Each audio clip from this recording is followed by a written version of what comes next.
Eli, congratulations on the film. It's coming out today, 3 o'clock over here by my house. They're showing it. How exciting is it that to make a video game film? And it's something that's new for you. Yeah, it was great. Look, I've always wanted to do a big, fun summer popcorn movie, and that's what this is. And we got the most incredible cast I've ever worked with. And the first step was me approaching Randy Pitchford, the creator of Borderlands, which is such a beloved franchise, and saying, I love this property, I love the script, but if I want to adapt it, I want to change certain things. And he, absolutely gave me full permission and support to go for it. He was with me on set the entire shoot, so anything I was changing, I would certainly check with the source. But it was great. It was so fun to live in the world. We had an amazing team in Budapest that could really rebuild Pandora.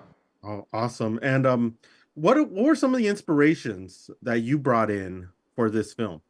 I love crazy spaghetti westerns and sort of Italian movies from the 70s and late 60s. I love Barbarella is one of my favorites. It's beautiful visual. It's a totally insane film, but also Escape from New York was a huge influence, as well as The Fifth Element. I love the colors and just the insanity of that movie and those films. There's a lot, I mean, there's a lot of movies in there, obviously, but when I think of, Star Wars, when I think of big, fun sci-fi with creatures, I wanted something that kids could love too. The game's a very violent game, but we weren't going to do a very violent adaptation. We wanted something that would welcome people into the Borderlands world. So if your kids are 9, 10, 11, 12, they're going to love it and they'll become Borderlands gamers. So, that's what excited me, was doing one of those kinds of films, a big, fun Hollywood summer blockbuster. And making any movie is hard, but I can imagine making a video game movie that already has material must be even harder because you kind of want to stay true, but you also want to put your own element into it.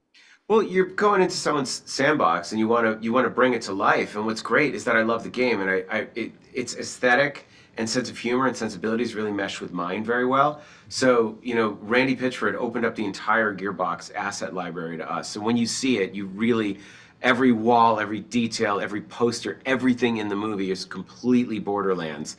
And the costume design and the detritus and the colors. So it's great when you have a team that is so open to helping you adapt it and build it out, and it's fun to live and be in that world. I look at the game and I want to be in it. Yeah, and it's beautifully shot. I mean, the Thank video you. graphics, everything look amazing in this movie. One thing I do have to ask though, you've worked with Jack Black before. Was Jack Black like your first person that you went to right off the bat? Yeah, for Claptrap, definitely. I mean, look, Kate, the first person cast was Kate. We knew we needed our Lilith. And I called her and I said, I know, she's known for her drama, but we had just made House of the Clock on its Walls together, where she played a comedic witch, and she was so good, so fantastic, and very, very funny. I said, I want to see you as like a badass, like Clint Eastwood, Man with No Name, or Kurt Russell in Escape from New York. And she said, Escape from New York's my favorite movie. I was like, all right, this is going to be great. So she learned to twirl guns. She did so much of her own stunts. She was ratcheted, pulled around. I mean, she's fighting, psychos, and she took a flamethrower. I said, what if you just flamethrower, a few of these guys? And she said, yeah. And so she's shooting real fire in the movie. It was wild to see her, shooting that thing. It was an incredible experience. Once we had Kate, we got Jack, and then Jamie Lee came on, and Kevin, and Ariana Greenblatt, and Edgar Ramirez. It was really amazing. Yeah, and it's such a great cast, and they really do work well together on screen. It's such a great chemistry. Yeah, you think, like, why are these people in the same movie? It totally makes no sense. Then you see them all fighting when they're going through those tunnels, that Ace of Spades sequence, and they're like, okay, I get it now. Yeah, and you're known for your horror because I love your horror films. Thanksgiving was Thank amazing you. last year, Thank but you. when you transfer to something like this, it's non-horror. How do you like bring in some of those horror elements into like a PG-13 film to give? Yeah, definitely. And I'm certainly pushing it. I mean, I tried to put green blood splats and headshots and caustic caverns, and the sequence where they're, in the pitch black hallway and the guys, the neon lights. I did head smashes, but the ratings board made us cut it all. I tried. I thought because it was green I could get away with it, but I was wrong.